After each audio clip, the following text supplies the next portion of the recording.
মাননীয় স্পিকার, অধপতনেরও একটা স্তর আছে। গত সপ্তাহে পত্রিকায় দেখলাম যে একজন বিসিএস তথ্য ক্যাডারের কর্মকর্তা তিনি পদত্যাগ করে তিনি যোগ দিয়েছেন ৪১তম বিসিএস এর নন ক্যাডার সাব রেজিস্ট্রার পদে।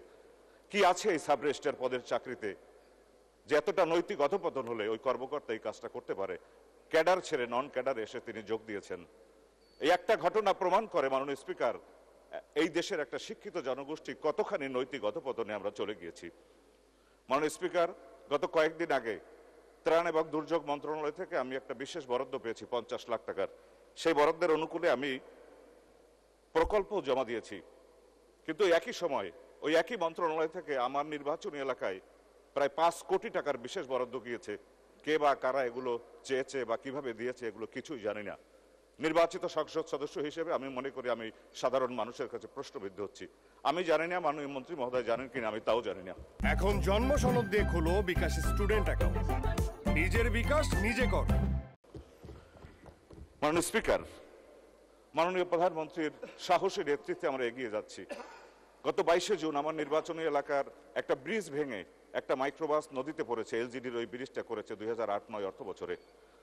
ওই ব্রিজে ওই বাসে মাইক্রোবাসে যে ৯ জন যাত্রী ছিল তার ৭ জনই ঘটনাস্থলে মৃত্যুবরণ করেছে, যারা সবাই একটা বিয়ের অনুষ্ঠানে গিয়েছিল মাননীয় চিফ হুইপ মহোদয়ের নির্বাচনী এলাকায়, তাদের বাড়ি, গ্রামের বাড়ি। সেখানে আমি সেখানে ছুটে গিয়েছি। ঘটনার পর মাননীয় প্রধানমন্ত্রীর পক্ষ থেকে, মাননীয় চিফ হুইপ মহোদয়ের পক্ষ থেকে ওই শোক সন্তপ্ত পরিবারবর্গের প্রতি আমি সমবেদনা জানিয়েছি।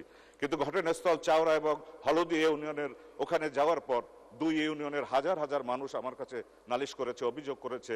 এই ব্রিজ নির্মাণের সময় তারা অভিযোগ করেছে নির্মাণ ত্রুটির, তারা মানববন্ধন করেছে, কিন্তু কোনো কর্তৃপক্ষ কোনো কর্ণপাত না করার ফলে এই ব্রিজগুলো ভেঙে এই ৯টা মানুষের মৃত্যু হলো।